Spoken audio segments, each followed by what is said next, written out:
Ladies and gentlemen, would you please rise for the playing of the Sibling Rivalry Baseball Podcast. And here's your host, Jana, and her big brother, Jeff.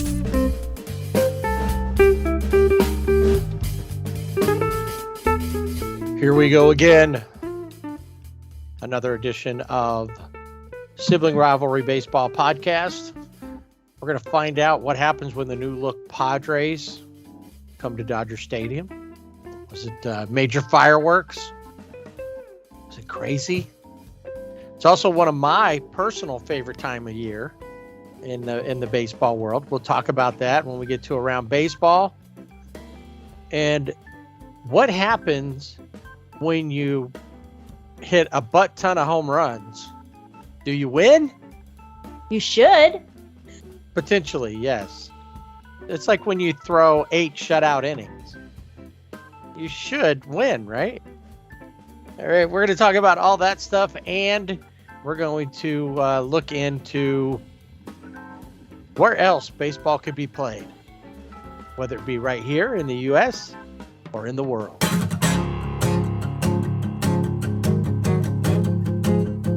So I don't know if you've noticed this, Jana, but we've hit kind of a lull.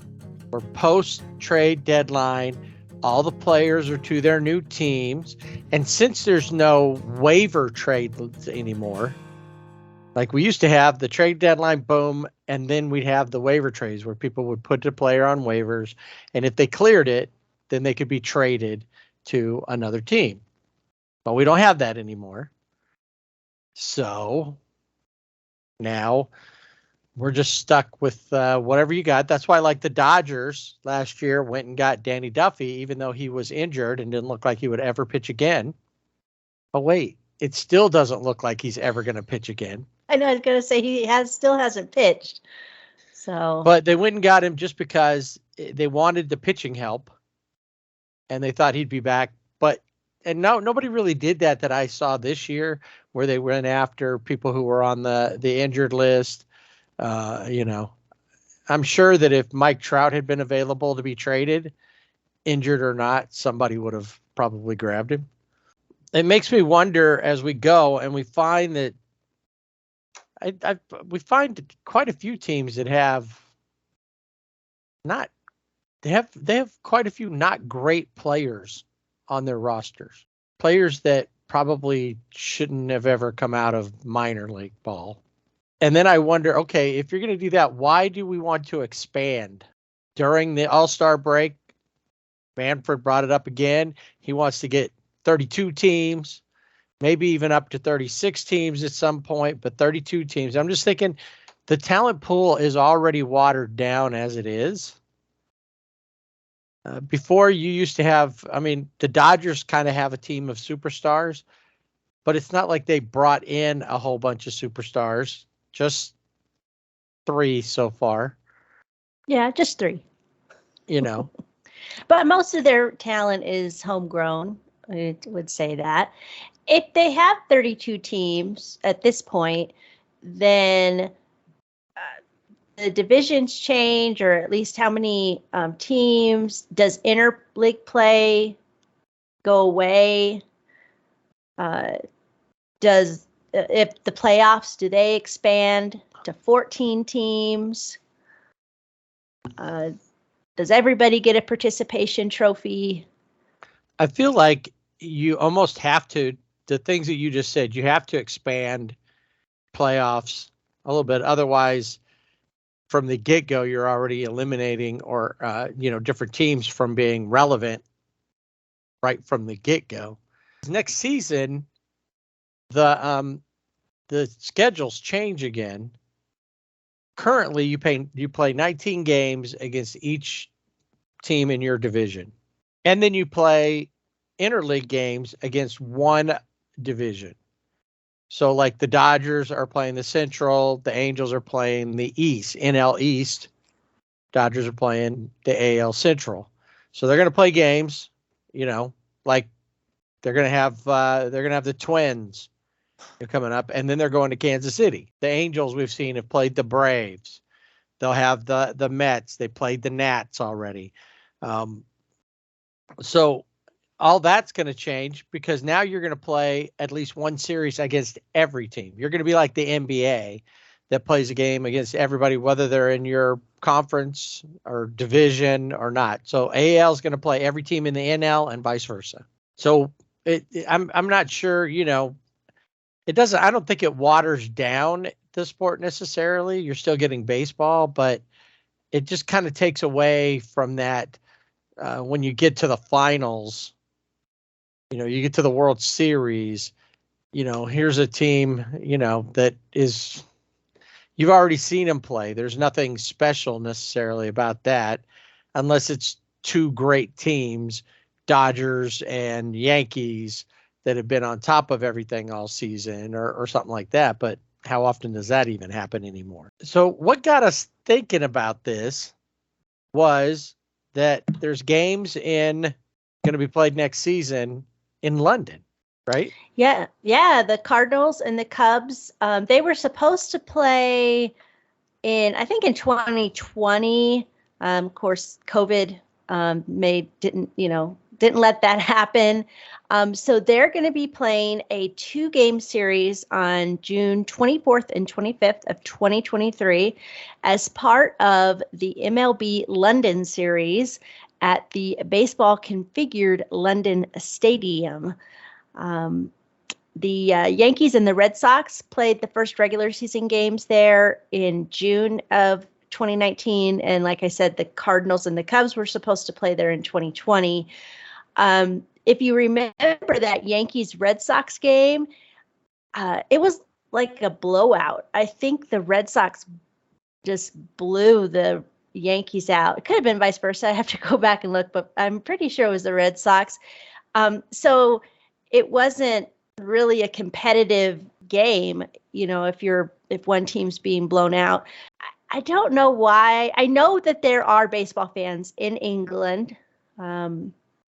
We know that, but there's about an estimated 650,000 baseball fans in England. So I guess it's to get, the sport out and to see so more people can see it. And you'll have the fans that come out. And of course, you'll have people who live in London that are Americans or, servicemen and women who are stationed there. I just don't see, why London other than it. I mean, the NFL goes there, but I think they have a bigger draw. Right. And the NFL used to have the NFL Europe league going true. on. So that changed everything up. We don't have that kind of league going on over there. And then just to go back, it was the Yankees who beat the Red Sox. It was the Yankees. The Red Sox so I was wrong. The home team. Yeah. They came over. Okay. They apologized for tossing all of the tea into the to the harbor. And we didn't know what else to do. They were That's what allowed. We thought we did with tea. Right. Tea goes in water. That's right. We were trying to make the whole ocean tea as a tribute. Yes. That's what was going on. Okay, we finally got to the bottom of it. See, look at this. Not only are you learning about baseball today, you're learning about history. Yes, 2 of our favorite things, baseball and history. What was the final score on that game? I know it was like crazy. They won the first game it wasn't a blowout necessarily, but the first game was 17-13. They scored a lot of runs. Oh, okay. In that game, and then the second game was 12-8. So it weren't low scoring affairs. There was a lot of offense, but that was but maybe it came late. For some reason I remember that I saw some of that game, and it just seemed like, and maybe the Red Sox came back. I'm not, I'd have to look at the box score, but it just seemed kind of, they weren't the people who went weren't as into it, or they didn't know what was going on. I don't know. Yeah, it was crazy. There's talk with the expansion, though. Cities like London always pop up as a possible expansion, but it's almost like when the Dodgers decided to come to LA, they had to bring another team with them so that they had somebody to play regionally, because at that point there were no teams really, with the exception of St. Louis, there weren't really any teams west of the Mississippi. Right. And Yeah. St. Louis really is just barely Like west right on of the the Mississippi, edge. right Yeah. there. But so really that was about it. Everything else was all the East Coast. So doing that travel and airplanes, were still not, I mean, air travel had been figured out by then, obviously, but it wasn't as big of, it wasn't as common as it is today. Right. So, Yeah. Our cousins, the Wright brothers, they had figured it out at Kitty Hawk, but they weren't flying in that plane, but they were that could have been still interesting, that biplane, that double wing. The players were just sitting on the wings while Orville or Wilbur, one of them, was working the controls. That's right. They all had to help push to get it going, and then they'd hop on. Yeah, jump on. Just like so you're pushing somebody on their bike or something and you hop on. Yep. Yeah, I don't know. London would be a good baseball city logistically, because it's, from the East Coast, it's how many hours to fly, go across the pond, as they say. And then you have jet lag and you have to get used to the time. It would be kind of like how teams are when they go to Colorado with the elevation. Right. Well, I think you'd almost have to do 2 travel days. You couldn't do these where you finish a series on Sunday, whether it be afternoon or a Wednesday afternoon, whatever day, and then go play a game in London the next day. Right. Yeah, that would not work. No, that would be tough. Some of those where it's like, okay, we got the Mets today and we're back in LA for, the next series the next day. That's tough enough. Yeah. Not, so trying to go over there. Honestly, here's what I think before we get to expansion talk here in the US. I think instead of thinking, let's put an MLB team in London, number one, you can't just put one. You'd have to have some around there so that they could play close and build up a regional. So maybe you got one there. Maybe you've got a team in Ireland. Maybe there's a team in France. The Parisians are, a team, that they can play there in Paris or something. Germany, Belgium, whatever, to get your, another division over there. And then that way, when, those teams come to the US, they play the games here, then go back and play the same thing here. One division goes over there and plays everybody, and then they come back. What I really think they should do, though, instead of automatically jumping into trying to put MLB teams in there, is minor league teams. Oh, yeah. Now, I am not sure about a Parisian baseball team, because Paris hosts the 2024 Olympics, and baseball is not going to be played because the host country gets to decide, and they are not having baseball. They will be having break dancing. Oh, you take your silly baseball game. We will dance on our heads. Yeah, no. Thrust my nipples no at you. Baseball. Fart in your general direction. Yeah, no, you'd have Baseball. to have something. You'd have to have something like that. No. And you'd have to have, and I think the minor league teams, that could be the way to go. See, that's what we need. We need to put a minor league team or a couple of them in and around France as well. They get to figure out baseball, and then they'll go, "We are fools. We should have had baseball in our Olympics." Can you imagine the food that would be served at the stadium in France? Like you could have a cheese platter and, wine and pastries and What would you like? snails, What would you like? I would like an escargot dog. What do you want? Snail dog over here. Snail dogs. Snail dogs.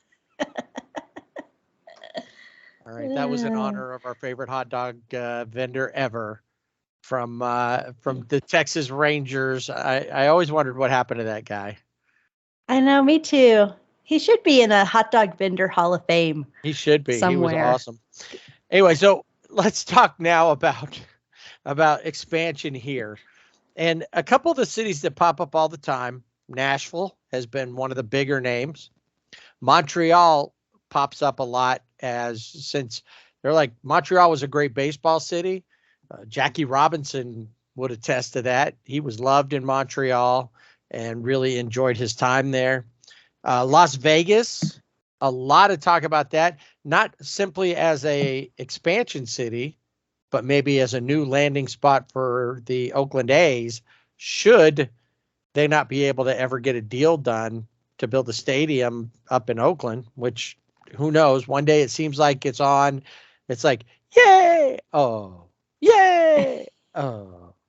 Well, and also, the Tampa Bay Rays, who we had talked about this, how they were going to play in Tampa Bay some of the games, like half the season or something like that. And then half the season they were going to play in Montreal. But that didn't happen. But they want a new stadium. And so is that a possibility? So. Yeah.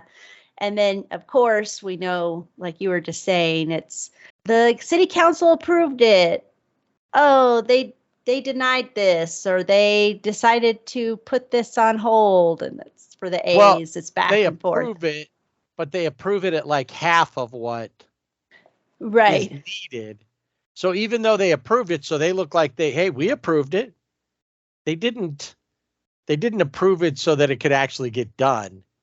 They approved it ceremonially, Right, exactly. Yeah, we have Portland, Oregon is another city that is usually always mentioned. Vancouver is a possibility.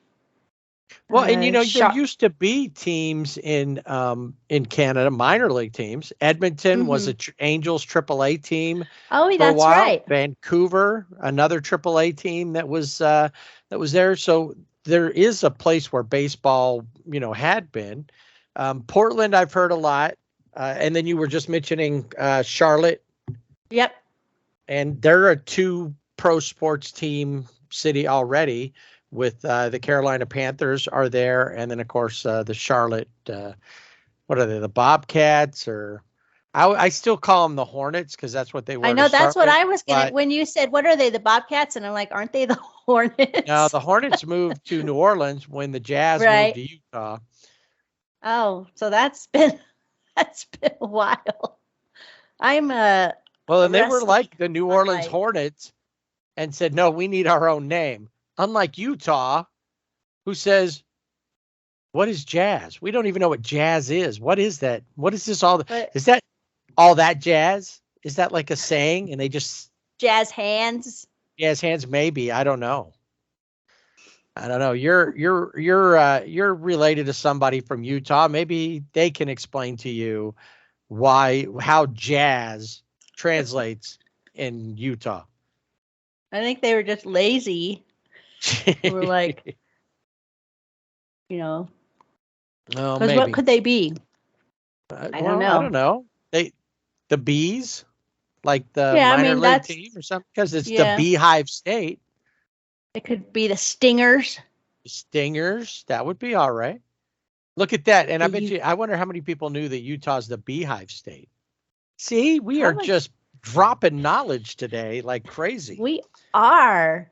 Now, Another.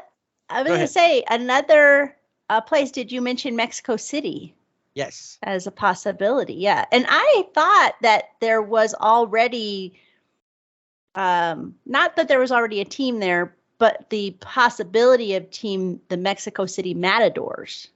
Well, it's kind of like the Nashville Stars. They have a group. Yeah. They've got everything kind of in place. So it would just be MLB saying, go for it. And it would be good if they had a full-time stadium down there, so that what happened the last time that MLB went down there to play, they couldn't play because the field had been used for a concert and it got all tore up, and they ended up canceling that game because it wasn't safe for the players to go play. But that would be, if you want to go internationally, we're already in Canada, but Canada's like just go into another room of your house. It's not really. So, Mexico City works, and Mexico City's got the Mexican League Baseball, and there are players that, Mexican players come up and play in the MLB. Well, and you have players, Yasiel Puig is a good example. He's Cuban, but he came through Mexico and played in Mexico, and that's where the Dodgers saw him. So to me, Mexico City makes a lot more sense than London. Yeah, I wouldn't, and maybe that's just, let's just get, people excited in another part of the world. In Japan, in Korea, they have their own leagues. We know that baseball's played over there. It's a matter of finding it over in Europe. It's not a big deal. So maybe explaining it over there, alternative to other sports, or here, this is something else that's big. And maybe by drawing in that audience, you don't necessarily have to put teams there, but you could do those. Let's have a series of games over there and have a couple of teams go and play in London, a couple of teams play in Frankfurt or whatever, or Marseille, because the Parisians don't want the baseball in their town, or whatever, but different place, Spain, Portugal. You could, do that, play some baseball in different places like that. What was it? I don't know, based on what I see now, that they want to go there, but even India, you had the whole thing started. They had the movie with the $1 Million Arm, where Oh, yeah. they went to India to try to find people to be pitchers, and a couple of those guys actually made it into the pros. So there are places where you might be able to get that and open up. And if you're going to try to expand out to 32 to 36, you probably need to expand the overall pool of players. I wonder how many Australian kids are Liam Hendricks fans. And Oh, yeah, that's a good point. I didn't think about that. And what's how many of them are, trying to follow in his footsteps? Now, the only thing I'm worried about baseball in Australia is that, one of our all-time favorite players is going to play in Australia. And I'm worried he's gonna ruin it for everybody. Oh, right. Yeah, that could be, I don't know. He could fit right in, or he will be thrown off the continent. And that's easy there, since it's an island continent. Anyway, so that's the question is, do they really need expansion? I actually think they need contraction. I think they could do away with a couple of teams, and that would bring, I think it would make baseball more competitive. You'd have more top-notch, players, talented players on every team. Yeah, but which teams would be let go?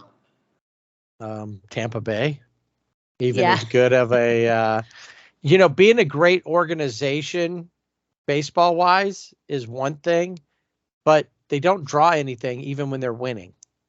Yeah, that's true. I mean, their attendance numbers are really sad. I'd even say Miami. I was going to say the Florida teams, because you already have minor league teams, so they have that. A lot of minor league teams. You got spring training there. I think that those two teams could go. I am be in it agreement with that. Yeah. 28 teams, 14 per.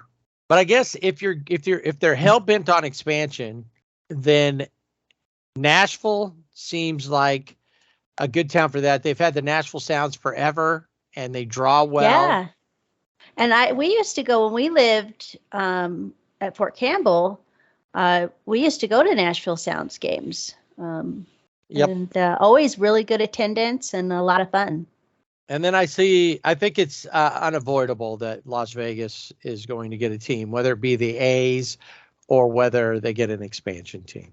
Yeah, I think they would be next in line. But if the Oakland City Council, if they can't get together on this Howard Terminal deal, it looks like the A's will be closer to joining their neighbors. Well, they're used to be neighbors, I guess. They're former roommates. Oh, that's right, roommates. The Raiders in Las Vegas. But yeah, and before expansion, before they can put teams, in other places, they're going to have to figure out what to do with the A's and the Rays, because the Rays want a new stadium, and I think the city council in Tampa Bay or St. Petersburg actually is where they play. They're like, yeah, you don't need one. They're not willing to pony up the money. So it's possible the A's go to Las Vegas, the Rays go to Montreal. But you still didn't get your teams. All you did was move two teams. So right, you just Vegas moved the two and teams, Montreal but get eliminated from the expansion pool. But and you then at least have movement where you could start the expansion, because you can't do anything with the expansion until you know what the A's, especially, what are they going to do? Thinking of can't do that. You're talking about Rob Manfred. He is No. capable of messing up a lot of things all at one time. Well, but I've heard him say, he can't talk about expansion until the Oakland and Tampa situations get resolved. So I don't think they can really do anything. No, I agree. Manfred. I agree with that, but I wouldn't be surprised if he tries to do it all at once. Right. Oakland moves to Las Vegas. Tampa moves to Montreal. There's a team in Mexico City and a team in Portland. Billings, Montana. I would say that they're going to put it somewhere and build the wrong kind of stadium so that it's going to be a problem. It's like having an outdoor stadium in Minnesota. Right, which makes no sense to me. And people can say, "Oh, good." Yeah, during the summer, but spring is brutal. Retractable roofs. Anyway, we'll continue to watch that and see how it goes. And you're right. The Oakland and Tampa Bay situations need to be figured out, before anything else goes, because those are teams. Are we sending them there? Are they going to other cities? What's happening? All right, we're just talking about where's Oakland going to play. The question is, where will the Angels go to lose to the Oakland A's? To play the Oakland A's in the future. Well, this time they didn't have to worry about going and playing in the Coliseum, because Oakland A's came to them and started it off with a 3-game set, as Oakland and Seattle were this week's foes. Actually, for both of our teams, the Angels and the Dodgers, they both played interdivisional teams all week, with the Angels doing Oakland and Seattle, 3 with Oakland at home, and then they traveled up to Seattle for a Friday through Sunday 4-game set. Yep, another doubleheader with Seattle to make up for games missed at the beginning of the year.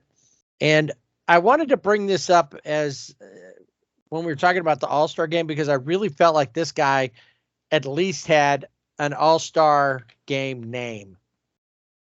The All-Star name team. and he plays for Oakland. Sky Bolt. Oh, yeah. That's a perfect name. And I think we should start the all-star name all-stars. Okay. I add Sky Bolt to my all-star name list. Let me write that down. All-star name list. ASN. Sky. With an E now. Yes, got to get that. I wonder if he's related to Usain. Oh, I don't know. I don't think so. I'd probably not. I don't think so either. But anyway, so here's the thing. The only thing separating the Angels from the bottom of the AL West pile is the Oakland A's. Now, the Oakland A's have a true reason not to be contending. It's because they gave everybody away. They have essentially a AAA team with the exception of Sean Murphy and Elvis Andrus. And Elvis Andrus is, a veteran, has good days. He has bad days, up and down. Otherwise, the Angels have a lot more going on. They should whoop Oakland. They shouldn't be where they're at, but they are. And I think they're trying to be in last place because they did end up losing this series to the A's. Game 1. Well, if they're trying to be in last place, they tried to be in first place and that didn't work. So why not have a different tact? Aspire to something else, lower expectations. Yeah. Okay. Well, I guess something. I think Phil Nevin, I think that was his, it was on his, a dream board that he has in his office. The Phil Nevin dream board. I guess he'd been watching a lot of Talladega Nights and he got in his head, if you ain't first, you're last. And that's what right. He's trying to be dead last. Yeah. All right. So game 1, Jose Suarez takes the hill, throws 5 innings, gives up 5 hits, 1 run, strikes out 5 in the 3-1 win. Yay! I know. Woo! Surprise, surprise. Phil Nevin not happy about that, but what could he do? A couple of guys that I mentioned, Elvis Andrus and Sean Murphy, both 3 hits for Elvis, 2 hits and an RBI for Sean Murphy. Somebody that surprisingly was not traded at the deadline. A lot of people thought that Sean Murphy would be gone. Yep, and he stayed. Nope, he's there. The Angels, David Fletcher has been on fire since he came back. A home run, which is a rarity for him. Yeah.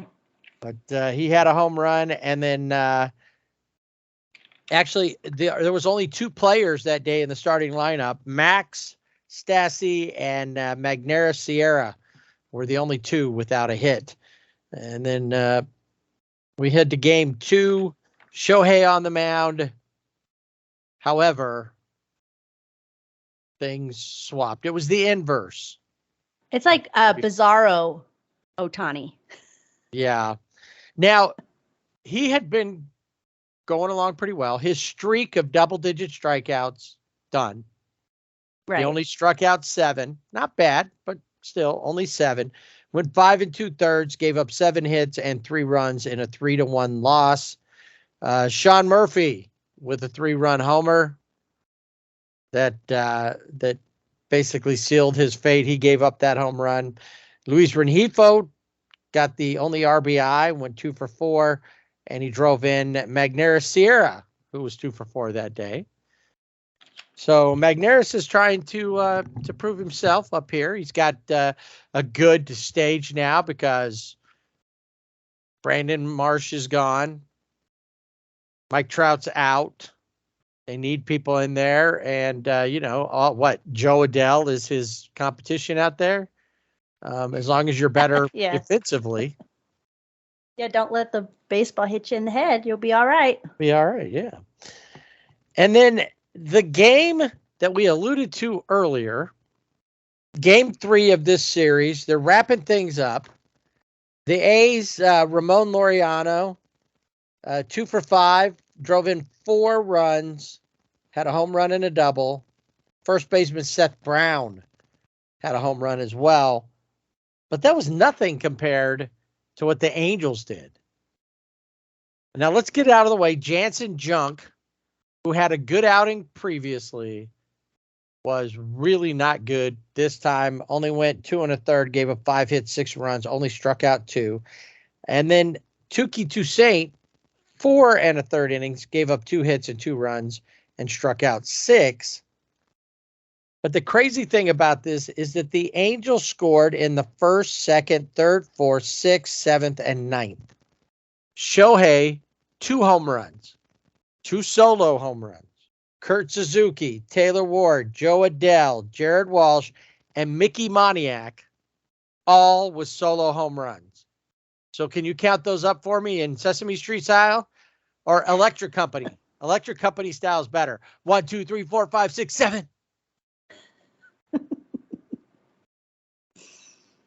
7 solo home runs. And how much did the Angels win by? They didn't. -1. The Angels. What are they doing? But I hear Phil Nevin was like, that was great job, guys. Perfect. That's right. You didn't strike out. Or no, he doesn't care about strikeouts. I'm sorry. You didn't hit into a double play. Way to go. That's right. You hit a home run. So 7 home runs, all solo. That's the first time that's ever happened in AL/NL history. And just the 6th time a team has hit 7+ homers and lost. Other teams have hit 7 homers in a game, but they've hit like multi-run homers.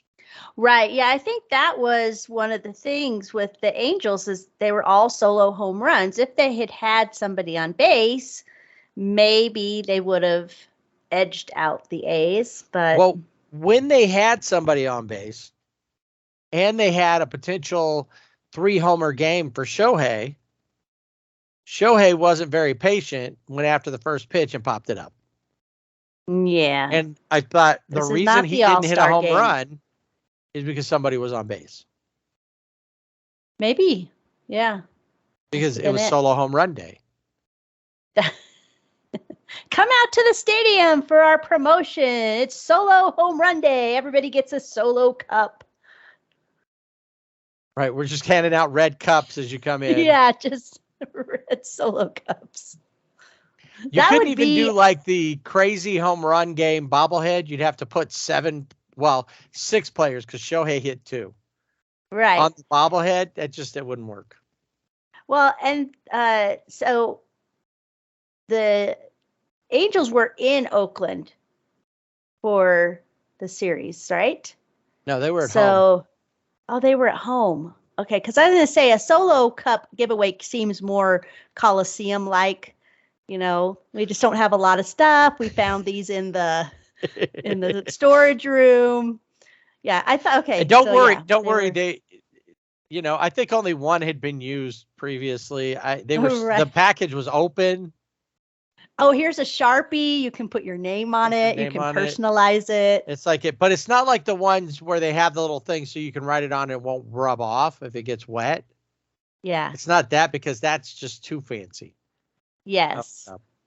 Yeah. Well, maybe that's if you're listening, Oakland A's, there's a good promotion idea for you. Yeah. And they come in other colors. I think you can get it in green, maybe yellow. You could work something out with this. Not. Well, I guess you don't want to give away a red cup if the Angels are in town. Right. Because everybody would have their red solo cup. But who was the guy that came last season that got traded there, the reliever, who was looking for a houseboat? Oh, Andrew Chafin. Yeah, he would have been perfect. You could have had like a sticker of Andrew Chafin's face on there.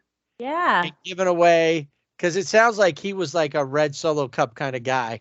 I think so. I think there's even a country song about red solo cups. Yeah, I believe so. I can't say that I've heard that one, but No, I just, yeah, I don't know. I think that would be an awesome, that's an awesome promotion for the Coliseum.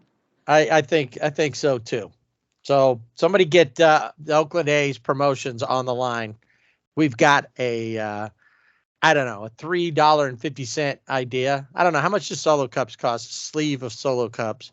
Yeah, But they could buy them in bulk from Solo right, for maybe And get a- $13.50.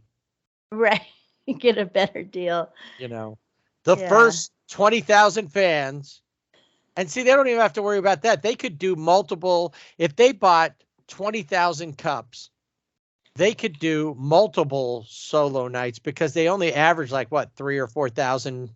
Yeah, So so they that's could like do 5 nights of solo. 5 or 6 nights worth, depending. Yeah. I like it. See, look at what we're doing today. We're getting a lot done. Dropping some history knowledge, talking about expansion teams, what Utah's nickname is. And Hi. now we're taking care of Oakland A's promotions. All right. So the Angels head to Seattle. Seattle breathing a sigh of relief because Mike Trout is not there to hit 16 home runs in 4 games against them. So they this one is kind of weird because they lose the series to the A's, a team that is really at this point I'm not sure that the Angels are better than the A's. You know, I think that they have some better pieces. They could be a lot better. I guess they are better simply because we have Shohei. Yeah, I think that is the factor there. And I think pitching wise, we probably have a couple better pitchers now because they've given everybody away. Right. You know, in fact, the Dodgers saw one of the ex-A's pitchers, and we'll talk about that coming up in just a little bit.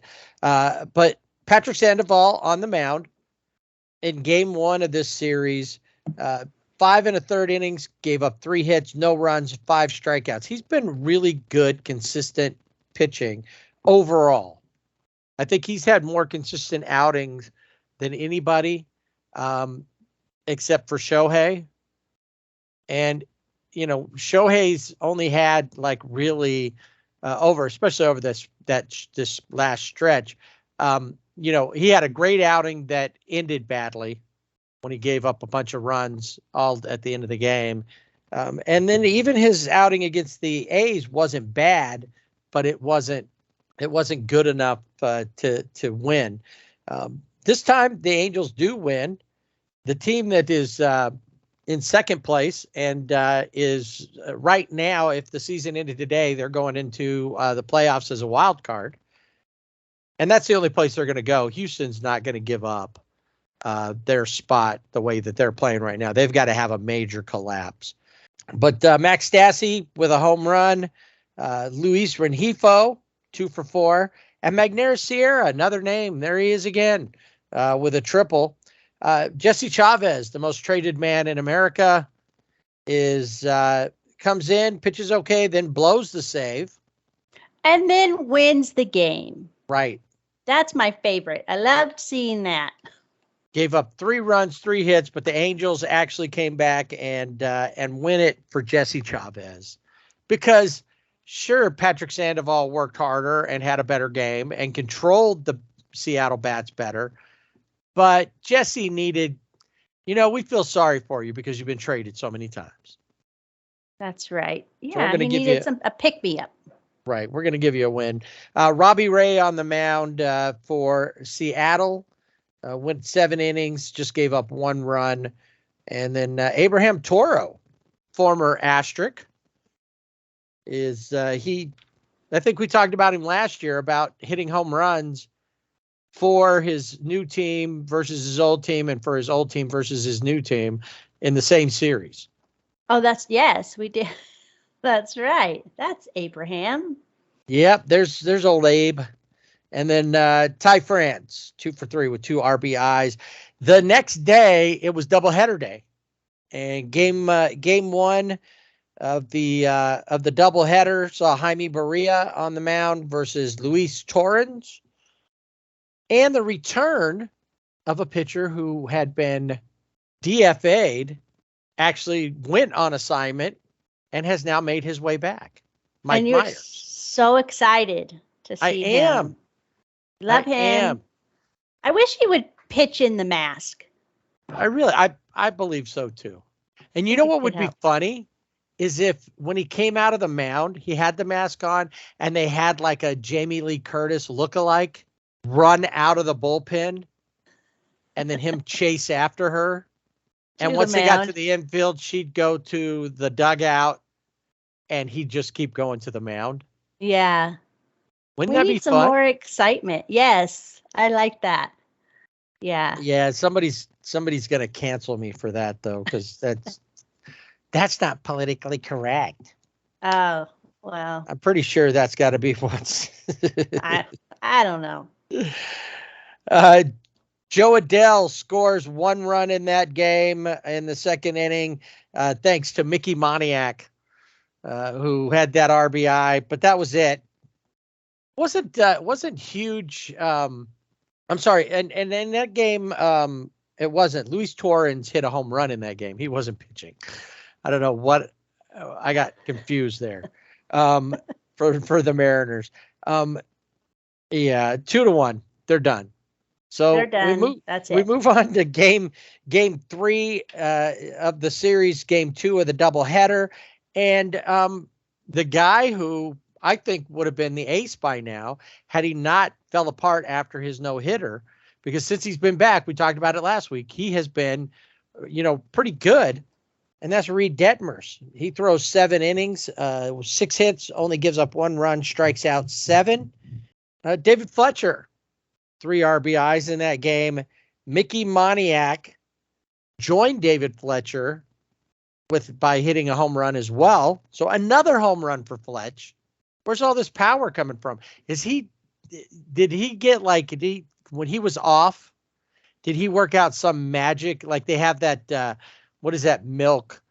Muscle milk? Yeah. Maybe he came up with his own because he is a milk connoisseur. Yeah. And so he came up with that, and he's like, he's getting some more bulk from his milk experiments. Makes a body good, right? It does. He's got another home run there. It's crazy what Fletch has been doing. So 7-1 win. The Angels support Reed Detmers. Chris Flexen was on the mound. He didn't have a great game. Sometimes he does, sometimes he doesn't. He's been a pretty solid Mariners pitcher, though. 6 innings on the mound, 6 hits, 5 runs, given up, only struck out 5 in that loss for the Mariners. The Angels head on into the final game of the weekend, and by the time they scored their first run in the 4th inning, the Mariners were already up 5-0. They would drop this game 6-3 to split the series. So they didn't lose to the Mariners. They split the series. They lost the series to the A's, but split the series with the Mariners. Yeah. I mean, that's something, right? I'm wondering if they should start playing some of their home games up in Seattle. But I wonder if it's only got to be against the Mariners. And the Mariners are out of town. The Angels can go play, the Asterisks. Good experiment. Yeah. Because they seem to do pretty well. In that last game, it was the debut of Tucker Davidson. Recent acquisition from the Braves. His Angel debut only lasted 4 innings. He gave up 6 hits, 6 runs, only struck out 1. In that 5 walks. Yeah, that was the killer right there. Go back to Atlanta. Go somewhere. Just not here. I mean, we need some hope. We already got, Phil Nevin, who I wish he should have been traded. Remember last year we were able to do some silver linings on some things? Right. David Fletcher being as hot with the bat has been good. But, is that enough of a silver lining? I guess it's a silver lining. He's back and he's playing well. Yeah, That's because good, it could he have wasn't been playing well the before. opposite. He could have Right. come back and just been bleh. One of the things that really hurt Tucker Davidson, and was it fair to trade him out of the South with a name like Tucker? No, I That's think a Georgia name. Yeah, I think that is like you have to be there, and if you leave, you have to have a passport. Right, and maybe he does. Maybe he's acclimating and things aren't really working out that well for him yet. Gotcha. All right. One of the things that really killed him, Jesse Winker's grand slam, did not help. Yeah, that didn't help at all. And Eugenio Suarez 2 for 3 in that game. As the Angels just continued to muddle along, they did win 3 out of 7 games, so that's not bad. It's no, and I saw an after game interview with Phil Nevin. Phil, what do they call him? Phil Nevin. That's probably more appropriate. Phil Nevin. After the game on Sunday, and they ask, how do you think it went? How did they? Well, I think they played well on both sides. Like, your team lost. He's like the worst. I mean, he's not a manager. Well, maybe at another level. Maybe he's like a little league manager, or low, like a rookie league manager.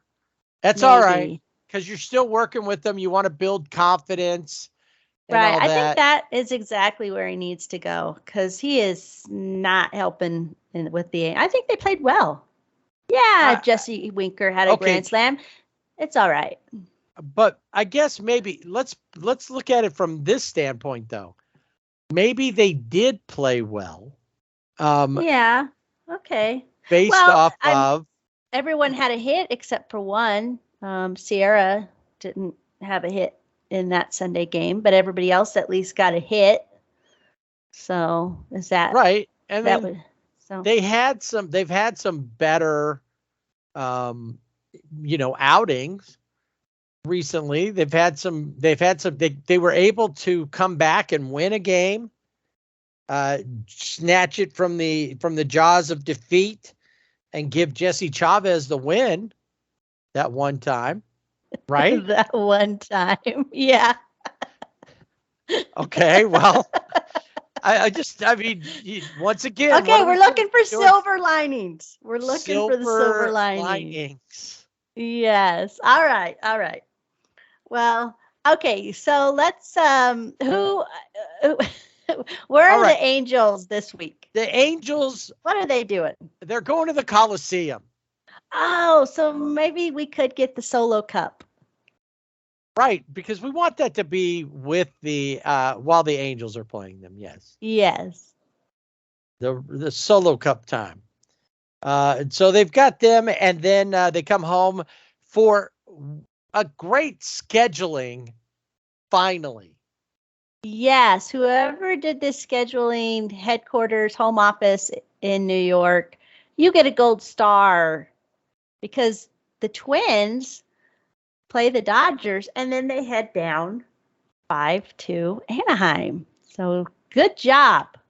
Yeah, they play 5 games, and they don't even have to leave the area. They could get one hotel and just be there for the whole series, whatever. They could be right there in the middle. They could be in like Norwalk, Santa Fe Springs, a couple little towns along the 5 that's like in between Dodger Stadium. Just find a halfway point and go from there.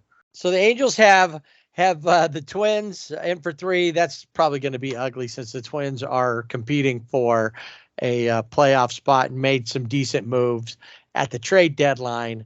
And unless the Angels decide just not to play, Phil Nevin said, my guys need a few extra days off. They're tired.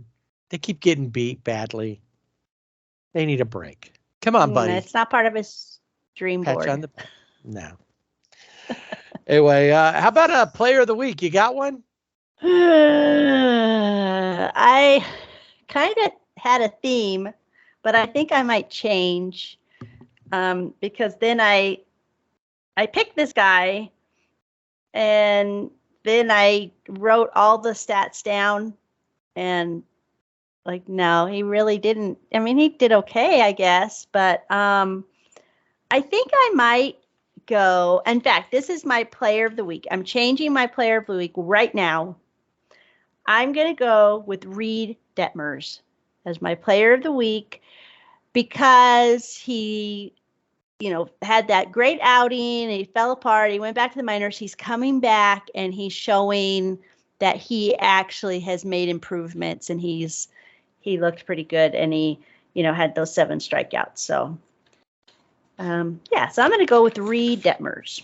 You know what's funny is I started out like you. I had somebody and then I looked at their numbers and then I thought maybe I should consider this person. I looked at their numbers. But the funny part is when we were talking about Reed Detmers and I was reading off how he did, I thought I probably picked the wrong guy. And I probably should have went with Reed Detmers. But since you already did that, I should have gone first. I'm going to go ahead and go back to, because there's 2 guys. They did about the same. They came up in good spots and tried to help the team win. But both of them hit like in the 260s. And my last week, one of them was my player of the week last week in David Fletcher. And then I went ahead and added in Magneuris Sierra, who had some good moments this week.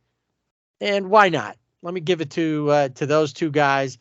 Reed Detmers, if he's still looking good the next couple outings, maybe he gets it as well. It's time for Dodger baseball. Well, the team with the best record in baseball is no longer the New York Yankees. Nope. It is the Dodgers. The Dodgers have been playing really well lately. And this week they had a chance to build a good gap between them and the rest of the NL West. The problem is that they were playing 2 teams that typically play them pretty well. Well, at least one team that plays them pretty well. The other one's hit and miss. But when they play them well, they play them really well. Before we get to the other team, the new look Padres, and what happened when they showed up in the ravine to play that dragon up the highway. The Dodgers headed out of Colorado with a win, the series win, and they headed to the Bay, where this town that Journey sang the song "Lights" about. Yeah, I was just had that song in my head. I just was thinking that. Oh, I want to be there in the city by the bay. Yes. Or Jefferson Starship, or just Starship. They dropped Jefferson by that point, and we built this city. They're from the Bay Area as well. They built it on rock and roll. The Giants would like to say they built it on whatever, but based on what happened in this series, nope, that wasn't the case. No. Yeah, Dodgers came in. Andrew Heaney is back. He was on the mound, still with limited pitch count, easing him back in. But he's looked really good. He pitched 4 innings in this first game, gave up 4 hits, 1 run, 2 walks, had 7 strikeouts. And then the bullpen has come in. Chris Martin came in. He was the acquisition from the Cubs that sent Zach McKinstry. He pitched an inning, gave up a hit, but Caleb Ferguson, Yancy Almonte, David Price, who's looked really good. I think people forget about David Price. And then Phil Bickford. Dodgers come out with a win, an 8-2 win. And I have a question. When I've seen Chris Martin before, when he pitched for the Braves, he always looked old to me, like his beard was more salt and pepper. And then when I saw him pitching with the Dodgers, I wonder if he's using that beard color. What's it called? Yeah, something for men. Yeah, hair color for men. beard coloring for men or whatever. Because he looked a little bit the younger one that has to like me. the commercials got like Keith Hernandez and it does. And who is it? Is that like Walt Frazier or somebody like that? That the NBA player? Yeah. So he, and that just struck me because I was like, he looks a little younger. Did you fall over? Yeah. After it struck you? It struck me, yes. So in this game, we had Trey Turner with a home run, Max Muncy with a home run. Oh, he my loves goodness. hitting. The hell you say? Yeah, he loves hitting in San Francisco. Mookie had a double. Freddie had a double. Really, if you look at Betts, Turner, and Freeman, 1 for 5, 1 for 3, 3 for 5 was Freddie Freeman, 2 RBIs. Turner had 2 RBIs. It's a really good game. I mean, the only, everybody had a hit in the game except for Gavin Lux and Cody Bellinger. So, it's like, all right, not bad. And it's the Giants. So, wanna have a first good game with them so you could get on with the series. The next night, Tyler Anderson is on the mound. It doesn't look as stellar as he has in other games, but he does get the win. Dodgers get the win. They win 9-5. Anderson pitches 5 innings, gives up 6 hits, 5 runs, 4 walks, and 3 strikeouts, does give up a home run. But in this game, and then again, I have to mention the bullpen of Evan Phillips, Alex Vesia, Chris Martin. He didn't give up any hits or runs this time. And then David Price was in there too. No jumbo jacks, but the bullpen still looked good. But on the offensive side, Mookie Betts 3 for 5, 3 RBIs, double and a home run. Gavin Lux had a triple. Austin Barnes had a double. Cody Bellinger had a triple. Everybody had a hit in this game except for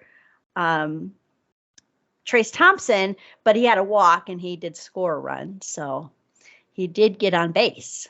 So another good outing offensively and another good outing for the bullpen. And they took it to Alex Wood, who was on the mound for the Giants that night, former teammate for some of these guys. He threw 5 1/3, gave up 6 of the runs that day, struck out 6 of them.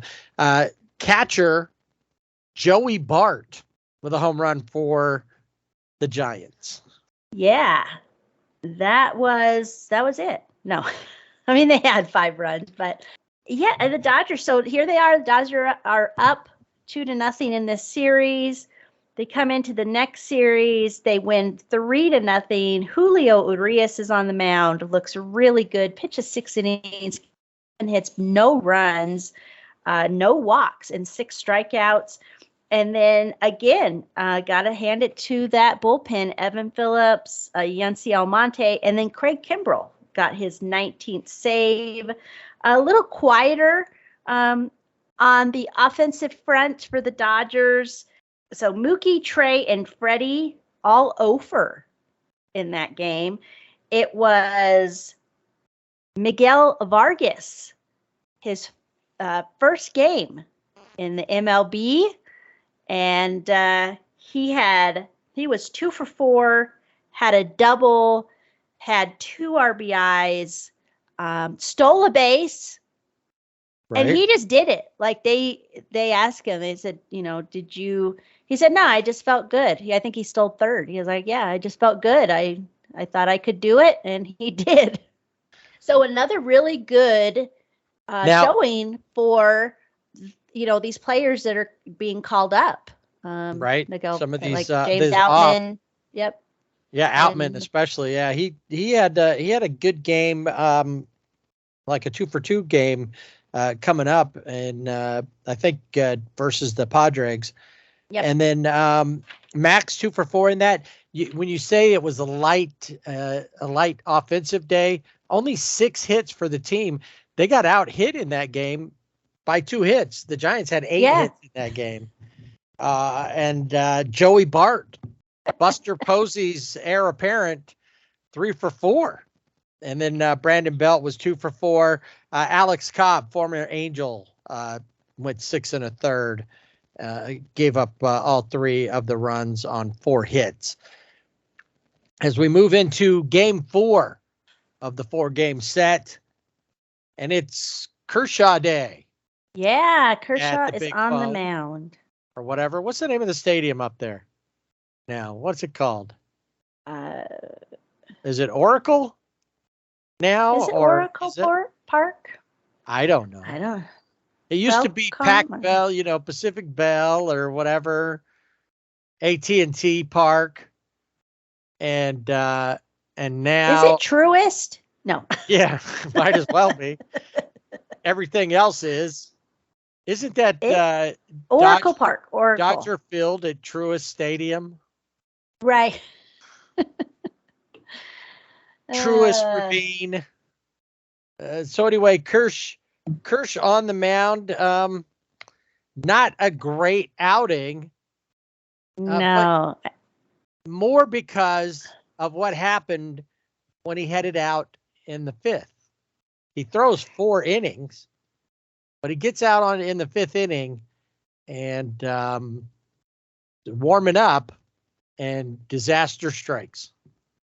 Yeah, he said he felt some, tightness in his back, which we know he has back issues. And so he came out of the game. And that is like, no, because he had been on the IL before, earlier in the year, with that pelvis, something to do with the motion, the balls and sockets, whatever is in there.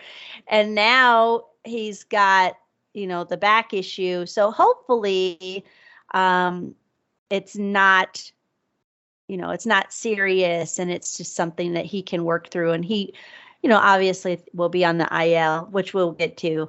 But yeah, so not what you want to see in the last game of the series against the Giants, where the Dodgers are up 3-0. But again, you got to hand it to the bullpen, because they came in. Kershaw gave up 3 hits, 2 runs, and it wasn't until the closer, Craig Kimbrell, came in and gave up a hit and a run, but did get his 20th save. Right. Mookie really drove things with 3 RBIs. He and Trey both hit home runs in the 5-3 victory. Yeah, so the Dodgers sweep the Giants in San Francisco for the first time since 1977. Really great series for the Dodgers. They played well, and you could tell the Giants are frustrated. There was a pitcher, I think his last name's Garcia, reliever, that took exception to the Dodgers. When they get a hit, they hit their helmet. It's from The Wolf of Wall Street, that Leonardo DiCaprio gives that speech in The Wolf of Wall Street, and he has the microphone, and he hits the microphone on his head. And that's what it's about. Well, he had struck out Cody Bellinger, and then he struck out James Outman. Mookie Betts is on the on-deck circle, and the pitcher does the gesture, hits his head, and is looking at Mookie Betts, and Mookie's like, okay, we got a problem here. So then the umpire warns the Dodgers dugout, like, we're not going to have anything going on today. And then he goes over to the Giants dugout. Gabe Kapler tells Gabe Kapler, hey, you need to get you need to control your pitcher. That made Gabe Kapler like fly off the handle because he doesn't like to be told what to do. He got out onto the field, was yelling and screaming, even pushed his bench coach away. The bench coach is like, hey, come on, let's get back to the dugout. Pushes him away. He gets ejected for the first time in the 3 years that he's been in San Francisco. So, and I think a lot of that whole thing was frustration over the series and the series loss and just how they've been playing. Yeah, they've just in general not been playing well as they fell back to about 21 games behind the Dodgers in the West. And a lot of people are starting to wonder if he's not lost it. He has his shelf life. He's reached it. And even starting to question Farhan Zaidi and what he can do. This team that it looked like that last season, hey, do we have Dodgers North going on here? Because Farhan Zaidi was an Andrew Friedman, worked with him in Tampa Bay, came to the Dodgers with him. Is he ready? Well, maybe he is, maybe he isn't. But right now, a lot of people are starting to question him. Of course, they're going to based on what's happening with the Giants and their fall. Maybe Gabe Kapler, though, might have reached the end of his leadership style and time to move on to something else. Who knows? Yeah, it could be. And it could just be that it's just one of those down years. They happen. Yeah, I mean, some of people, I've heard, was last year a fluke for the Giants? But, you don't have Buster Posey anymore. Was he a key somehow? He was the everything that drove it. He was the driver. I don't know. Like the leadership, his leadership. Yeah. Might have been. Yeah, there's some of that to it. Maybe I think you're right on that. All right. So the Dodgers head back home to welcome the new beast of the West, apparently. Yes. The San Diego Padres. And the owner of the Padres said that we're trying to slay the dragon up the freeway or to the north on the freeway or something to that effect. That interview with the owner, who is his mom, was his grandfather was Walter O'Malley, who owned the Dodgers, and then his mom and his uncle, were owners. And anyway, they did an interview with him on ESPN on Sunday Night Baseball, and that was the worst interview because he didn't listen to any of the questions that were asked. They wanted him to talk about growing up in the Dodgers and with Vince, having a relationship with Vince Scully, and he was more, which is definitely the big, thing right then, Yeah, and going back to the Giants series, Vince Scully passed away while the Dodgers were playing the Giants, and it just seems fitting that would be the series where that was Dodgers going on. Yeah. As a boyhood fan of the Giants, and I think he always had that soft spot for the Giants. Just you don't give up on those boyhood things, but he always, I think actually being a Giants fan and ended up working for the Dodgers helped him create the what he became. Oh yeah, I totally agree with that. Anyway, so the Dregs there's really good parts of their organization.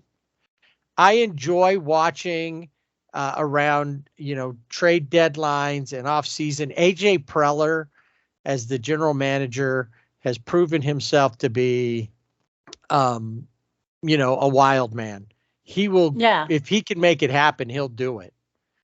Yeah. And, the Dodgers could have completely pulled the rug out from under the Padres again, if they'd been willing to give up a couple of major league pieces along with some of the minor league folks to get Juan Soto.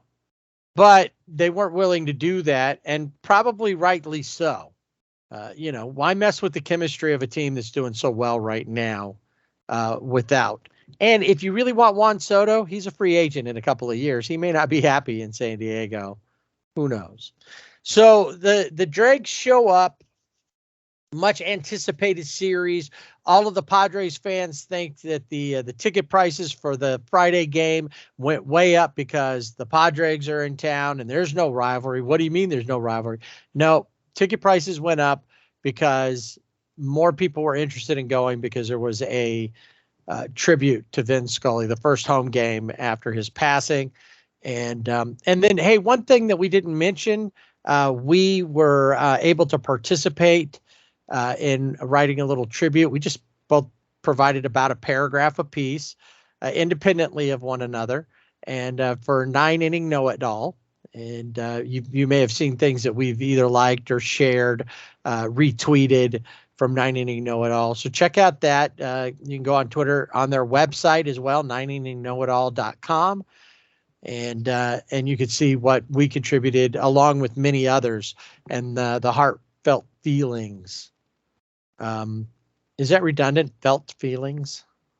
I don't know.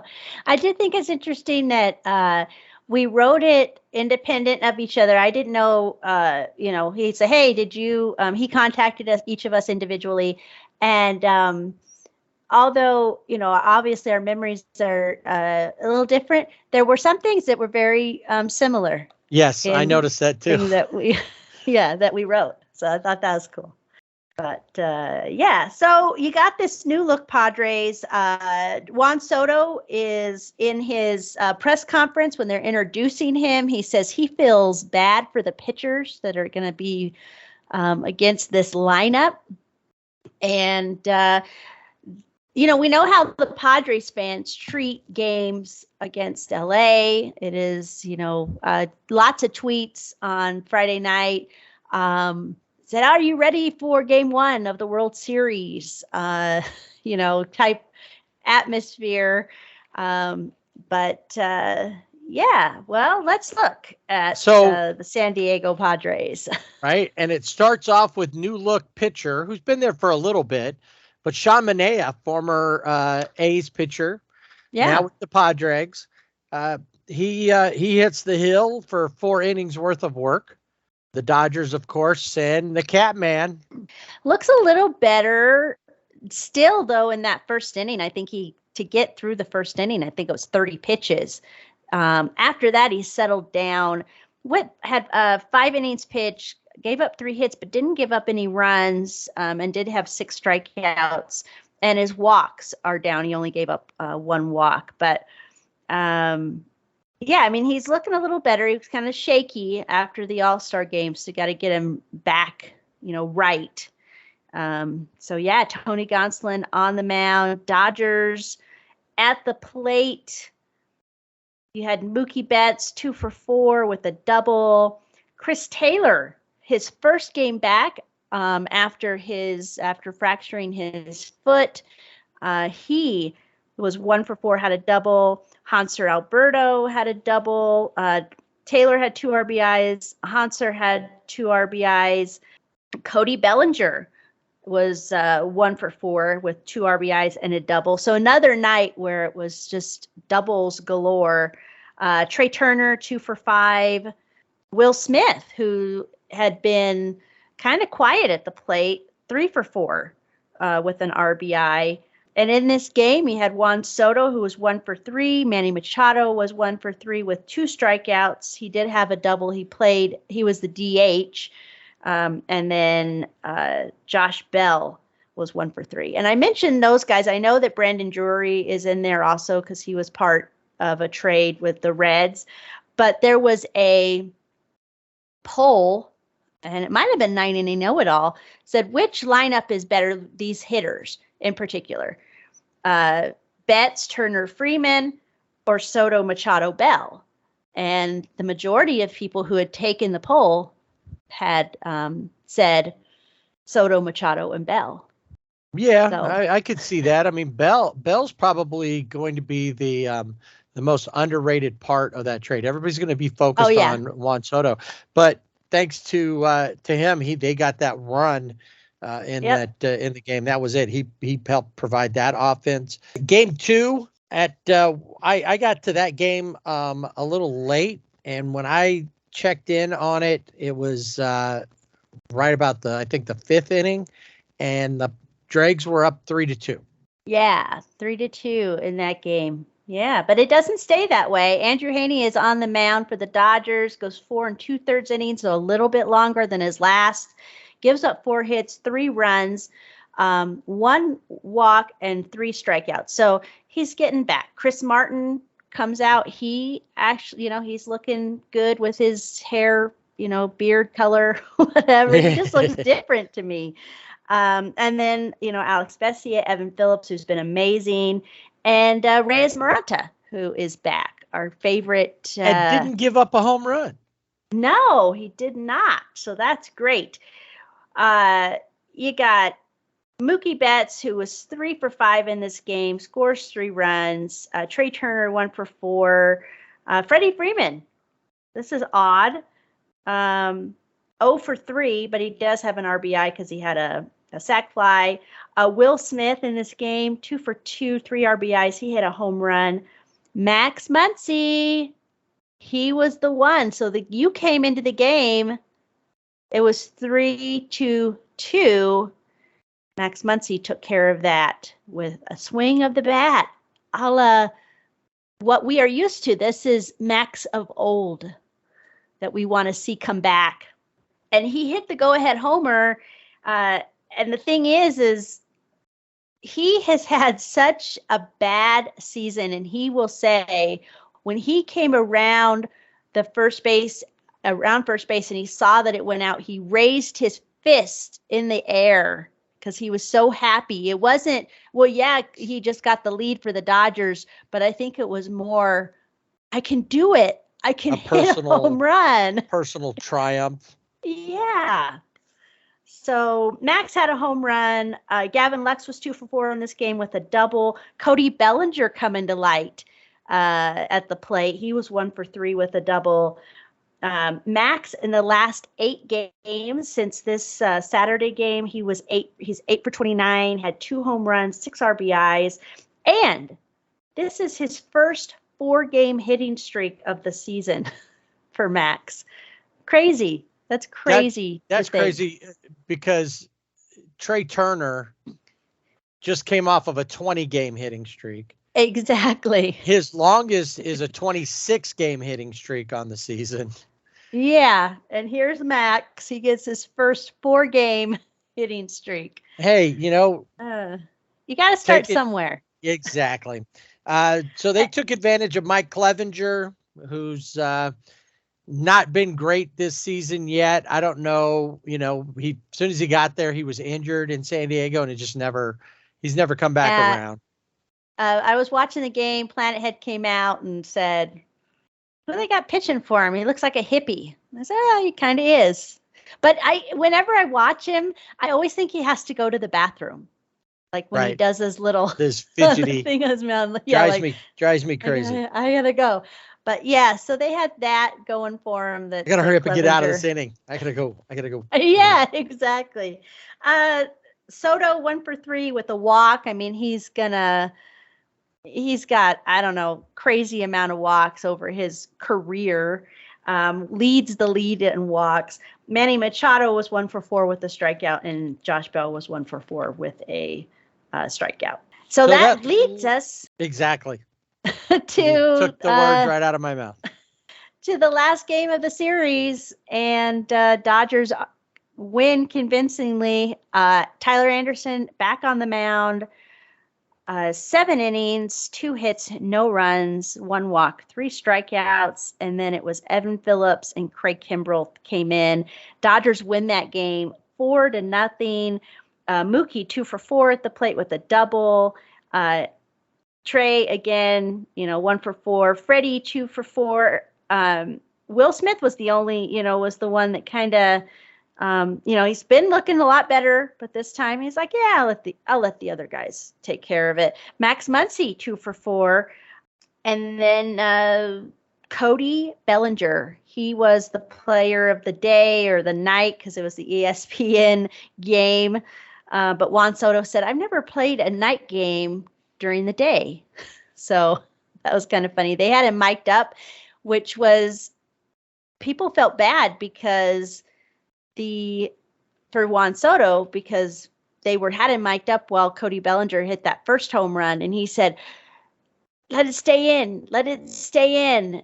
And then he went, and it's like, but I like Juan Soto. I think he's fun to watch. He seems very personable, in his, in interviews and things like that. But, I don't like him as a Padre. Trey Turner told, Juan Soto and Josh Bell, they do not look good in brown. Yeah. And I have to agree with that. But Cody Bellinger, 3 for 3, 2 home runs, 2 RBIs. I mean, just on fire, looked really great. Nice to see Max and Cody getting back into the swing of things. You know what's going to be kind of cool is for Josh and Juan is that they're going to be at home versus the Nationals on a Friday night. Oh, what are they? They're going to get their teammates are going to give them such a hard time. They're going to be coming up and ordering a chalupa. I think that Juan and Josh say, can we just wear our old City Connect jerseys with the, we'll put duct tape across, like a lot of fans do, put San Diego across or whatever.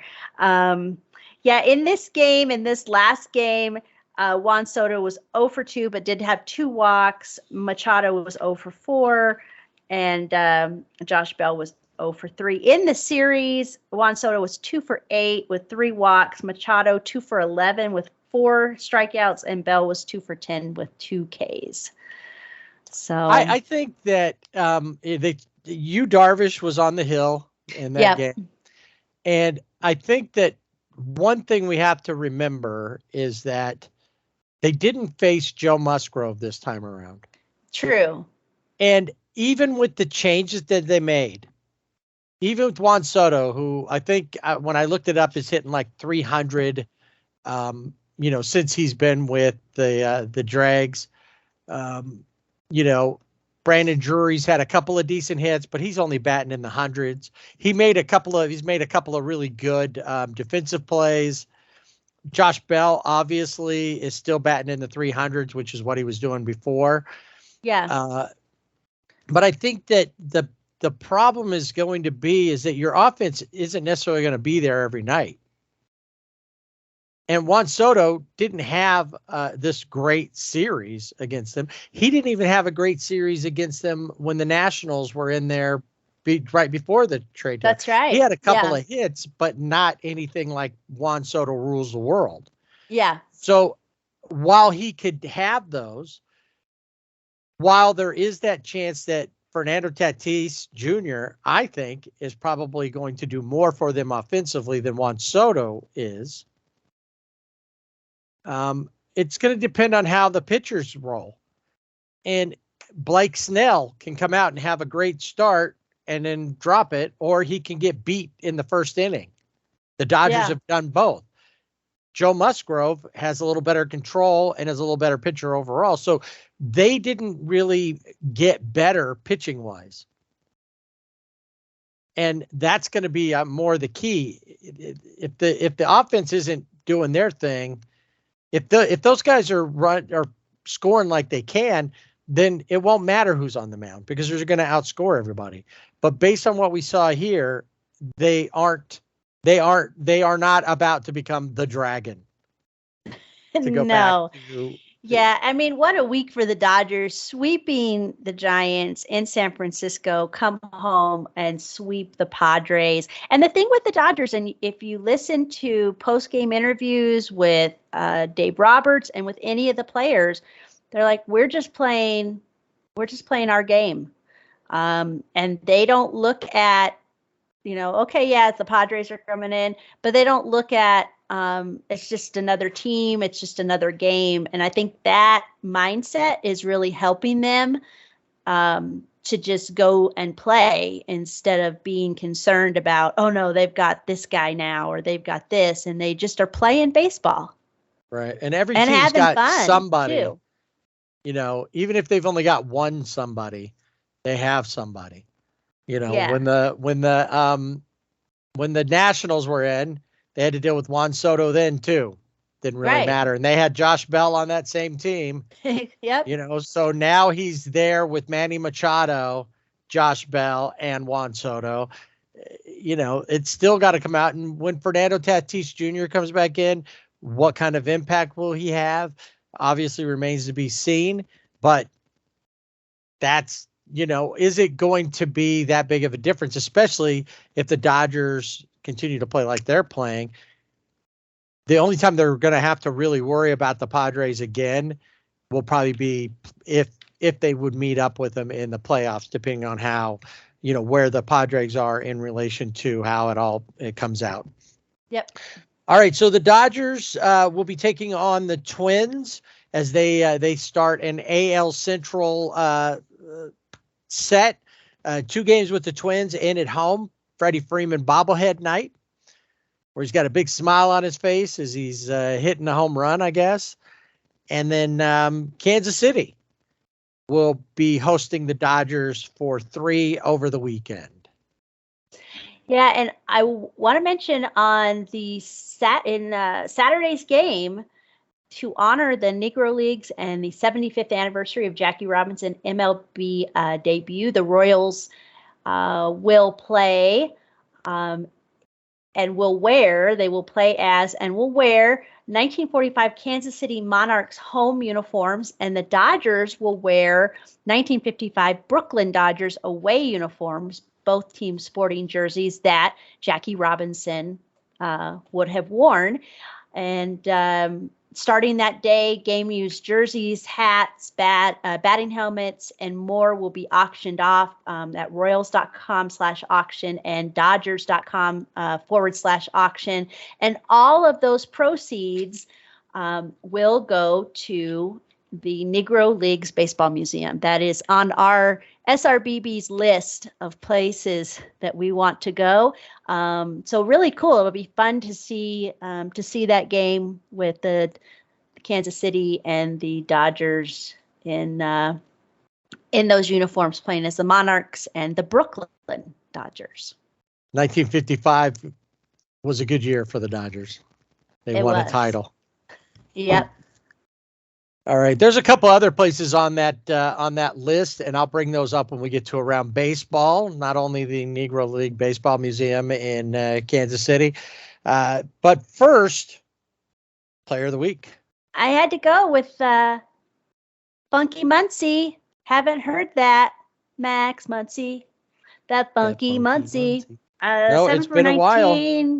2 RBIs, 2 home runs, actually 5 RBIs, 2 home runs, had a double, 368 batting average. I just love seeing Max being Max. Yes, it's good to see him getting back there and doing more of those the things that he's done before. While Max had a good week, was cool with that, I went with Will Smith as my player of this week. 391, 9 for 23, 6 RBIs, 2 doubles, and a home run plus a sacrifice fly to help drive the Dodgers to 2 consecutive sweeps over. Figure their last 3 series have all been against National League West. And I believe coming up, they're going to go through another stretch like that where they have like the Diamondbacks and the Dregs again.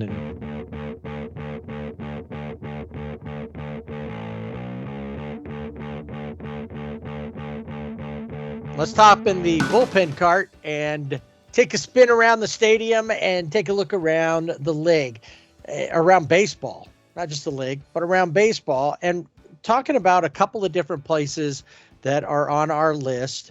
One of them is, of course, Omaha for the College World Series.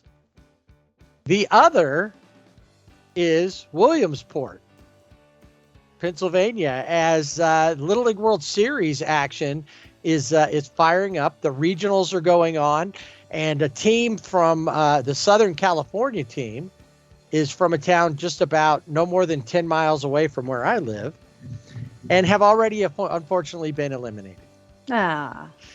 But it was cool to turn on the TV and start seeing some of these games. Some of these little league games are more compelling sometimes than the big league games, the college games sometimes. I got to catch the other day. I got to catch the Hawaii versus Northern California team from Rockland, California, and was enjoying that. It was a close game, but then Hawaii came back after being down 3-2 at one point. They came back to win the game 13-3. So I didn't get to see all of it, but I saw them take the lead 4-3, and then they just I think they started the merry-go-round because they had the bases loaded when I had to turn it off and go back to that job thing. So I missed out on it, but it's been cool to see that, and we look forward to that. The other place that we'd like to go to would be Dyersville, Iowa. And the Reds and the Cubs are fired up to play at the Field of Dreams tonight. As you listen to this podcast, if you're listening to it when it comes out, if you're listening to it after it comes out, Thursdays at 1 p.m., 1:10 p.m., it drops every Thursday. If you're listening to it after, then that game's already taken place and you missed it. Or you saw it and you'll think, hey, I watched that game. When you hear us say this now, all 2 or 3 of you that are listening. But we love you if you're listening. Yes. Thank you. Yes, the Field of Dreams game, Cubs and Reds, the uniforms are super cool. They unveiled those. They were throwbacks to what their teams wore, and during what would have been the, 1919. I think the Cincinnati Reds tweeted out "Party like it's 1919" with pictures of their uniform. The Cubs with the hat is pretty cool. It's got the cub, I guess, with holding a baseball. And those are available. I believe that those are available on Fanatics. So go to our website, siblingrivalrybb.com, click on either the Dodgers or Angels link, takes you to Fanatics, and get some Field of Dreams gear or whatever, gear you want. These are really cool. The Cubs are going to be wearing versions of their home uniforms from 1927 to 2019 seasons, but their hat is from 1914. And the Reds are wearing uniforms from the 1914 season. So I like that kind of they play at the Field of Dreams, but then they bring that nostalgia back of not just playing in their regular uniforms. It adds something. So. Yep. I got to go back real quick to Little League World Series. What prompted me not only was seeing the Little League World Series on TV, but on the Sunday night baseball game, they were talking about Jerks and Profar coming to bat, and Jerks and Profar, as a 12-year-old, played in the Little League World Series. Yeah. And I think all of his brothers have played in the Little League World Series. So that was kind of cool to think about that. You forget. Cody Bellinger was in the Little League World Series. Yeah. So a lot of players that have made their way through. So, but it was just cool to remember. I forgot about Cody being there as well. So definitely get a chance, check that out, and then hopefully you got a chance to watch, because the Field of Dreams game last year was it was a pretty incredible game overall, and just seeing the home runs into the corn was pretty awesome. Yep. All right, so a few things to talk about. Justin Verlander, who is pretty much the ace of baseball right now. Nobody seems to be pitching better than he is. At 39 years old, he kind of doing his Nolan Ryan impersonation as far as like pitching till he's a lot older. He's Which still I got think is what his goal is. I think he wants to be the, Nolan Ryan, get to there, or, Tom Brady of the, NFL. But I don't think that he would, if he says he's going to retire, I think he'll retire. I don't think he'll be back and forth. But yeah, he is. I mean, his last start, he was against Cleveland. He threw 6 shutout innings, gave up 2 hits, 1 walk, 1.73 ERA. But something interesting happened because he has 130 innings. He has crossed that threshold. For sure. And that triggered his option for next year. So he is going to make what, 25 million some odd dollars, $25 million option for 2023. And we'll see if he can continue on next year, but he's at least squared away with that option, thanks to the 130 innings and however many more he's going to get. Now, while he's assured of another year, a couple of guys, their futures are up in the air. Jackie Bradley Jr. being one of them, who was DFA'd by the Red Sox, who signed him in the offseason after he had done some time with the Brewers, who did not re-sign him. And then recent trade piece from the Padres, Dinelson Lamet. Yeah, he was part of the trade to the Brewers when the Padres, got Josh Hader, and then he was released. It's like, I don't even think he got a locker. He was released, but he has been picked up by the Rockies. So yeah, I don't even think that they even made up a jersey for him. No, they just are like, yeah, don't even show up. You're not staying. Yeah, you don't need to come. And at one point, he was thought to be a really big piece of what this building Drags rotation was going to be. And yeah, he is not. He's been on the injured list. And yeah, another guy, Jason Hayward of the Cubs, he's been on the IL with a knee injury for most of the, probably almost the entire season. The Cubs have announced that they will not be re-signing him for the 2023 season. But he'll hang out. He'll still hang out for the rest of the season. I guess he has a good clubhouse presence. But yeah, he's not going to be a Cub next year. Why would you say that now? I don't. And then let him hang around there. He's a good clubhouse presence, but maybe he's not now. Yeah, now he's going to be against the Cubs. Just saying all the bad things.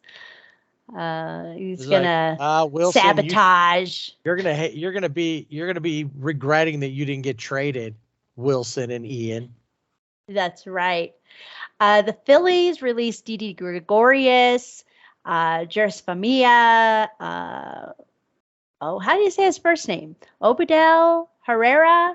Yep. Or that's too easy. No. Okay.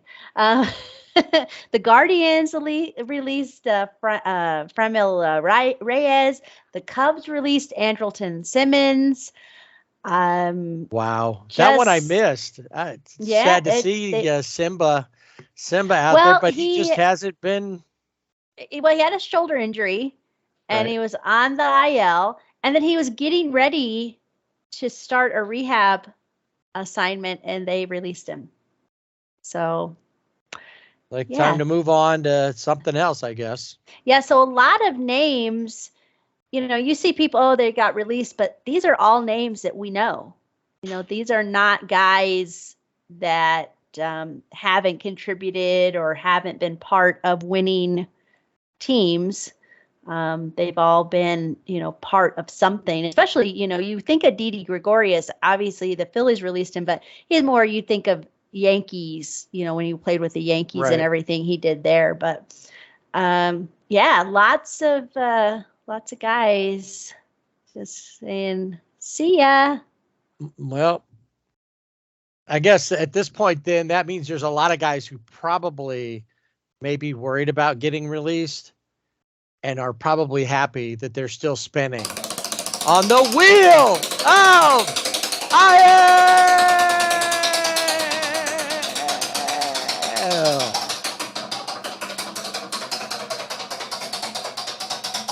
So this was pretty cool. Mickey Moniak, Mickey playing in Anaheim, but he is now on the IL with a fractured right middle finger.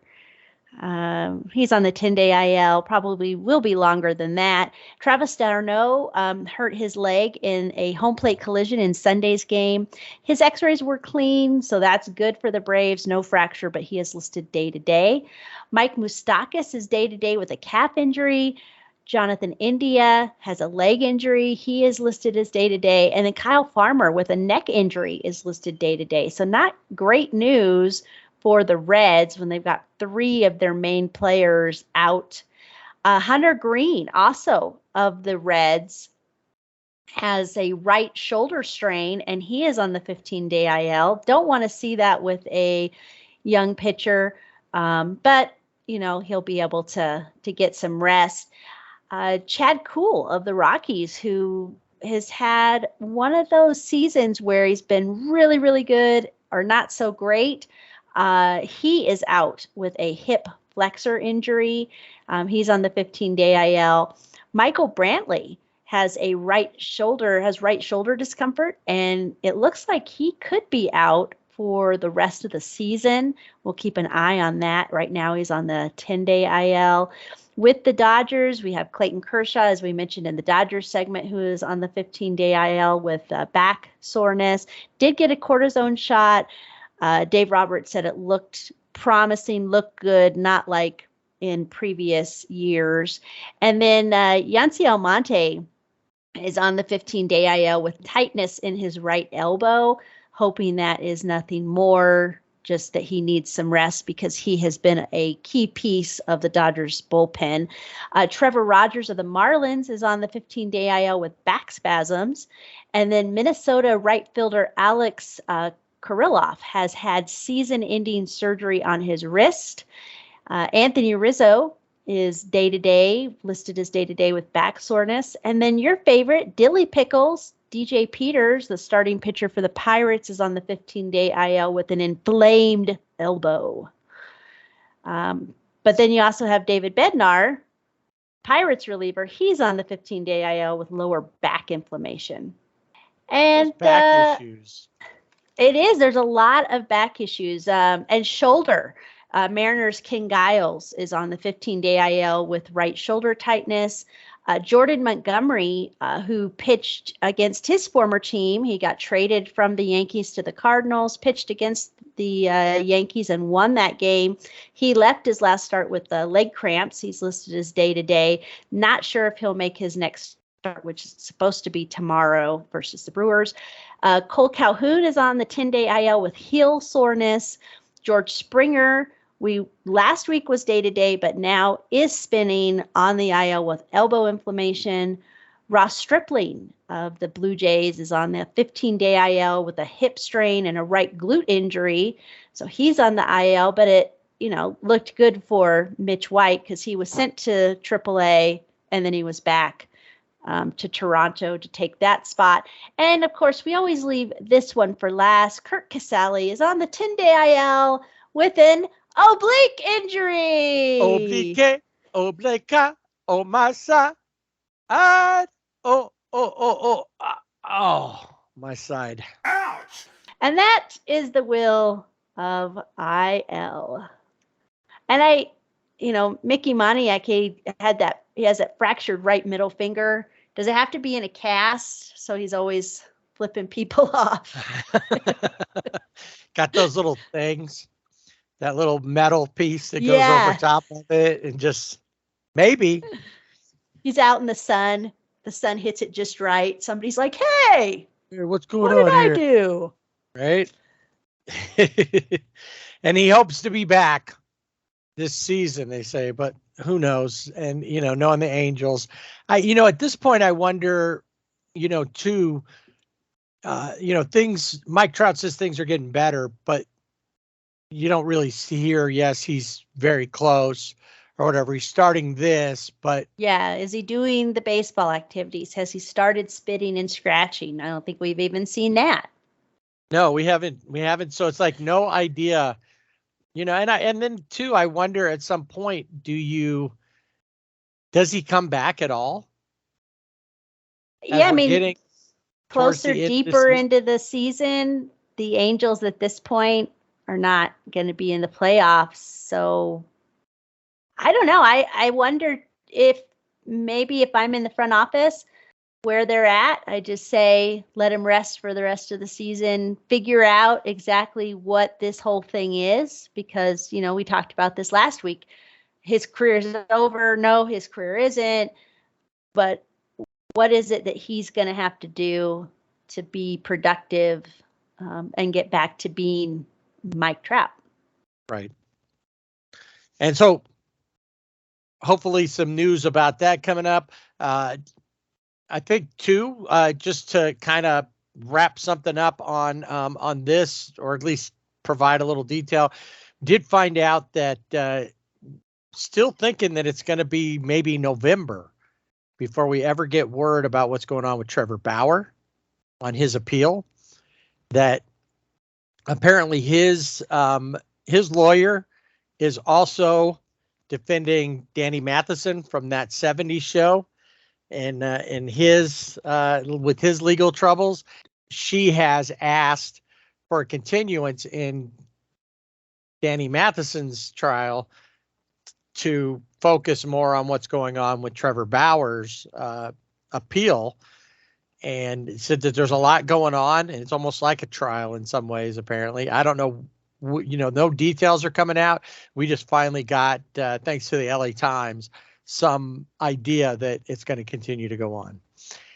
And then finally, before we start rolling the tarp out on the field, it's just for men.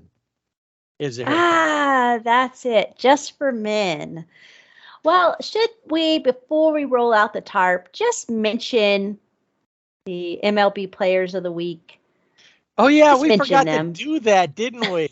We just went Well, right past it. It's all right. I mean, these guys, especially this one, Nolan Arenado, is he won this season's first National League Player of the Week in April. He is back at it. He has a total of 8. He went, St. Louis went 6-0 this past week. He had a .476 average, 3 home runs, 8 RBIs, and a 1.560 OPS. And he drove in 4 runs on Sunday to help the Cardinals sweep the Yankees. And then Kevin Gausman has earned his first Player of the Week award. He took home American League honors after tossing a pair of scoreless outings, 8 innings of one-hit ball with 10 strikeouts against the Rays. He fanned 15 batters in all last week and gave up just 7 hits and 1 walk over 14 innings. And he now has a 2.91 ERA on the year. So Nolan Arenado and Kevin Gausman. Nolan Arenado, he likes to win it in months that start with A. That's it. April and August. Goes along with he must, Arenado. It's like, what's your favorite letter? A? Mm-hmm. Could be O. Could be. Yeah, but Nolan Arenado. Yeah, but he would probably like to make O his favorite and be like MVP in October. Yeah. Yeah, we'll see. I mean, looks like, the way he's going, it could be a race between him and his teammate, Paul Goldschmidt. The other corner. Yeah. It's either first or third. We'll see. And just because we like to hear the Law and Order in our podcast, should we mention Jacob deGrom? Just real quick. All right, we'll wrap up Around Baseball with Jacob deGrom. 12 strikeouts, 1 hit over 5 2/3 innings in his debut back from a very long stint on the wheel. I'm surprised he wasn't dizzy when he got on the mound, but he wasn't. He looked really good.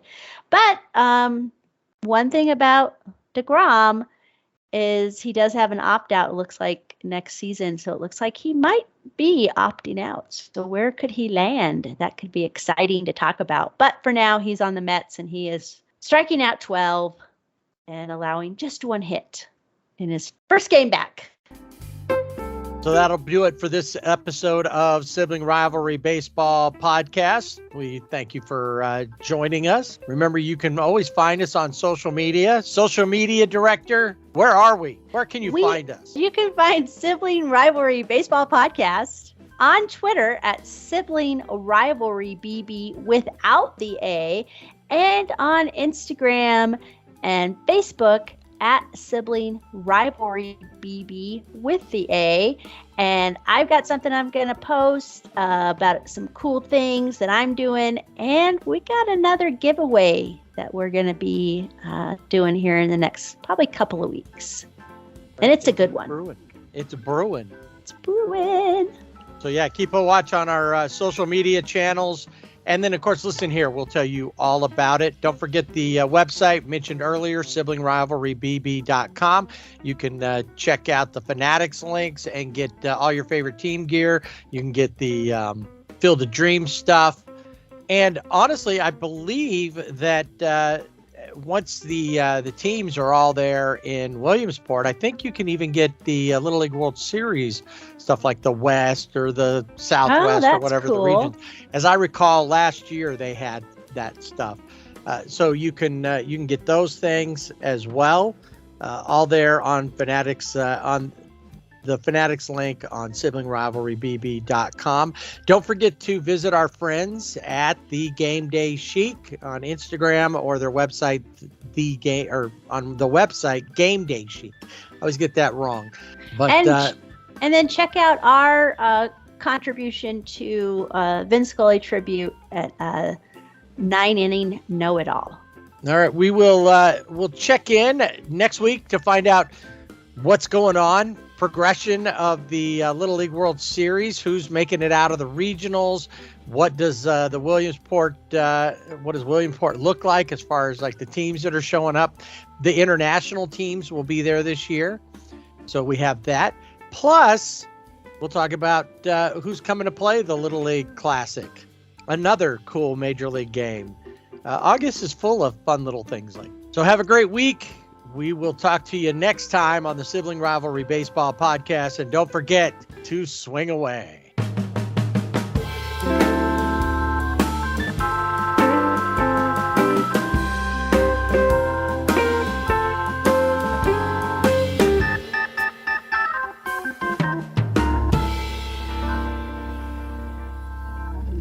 You're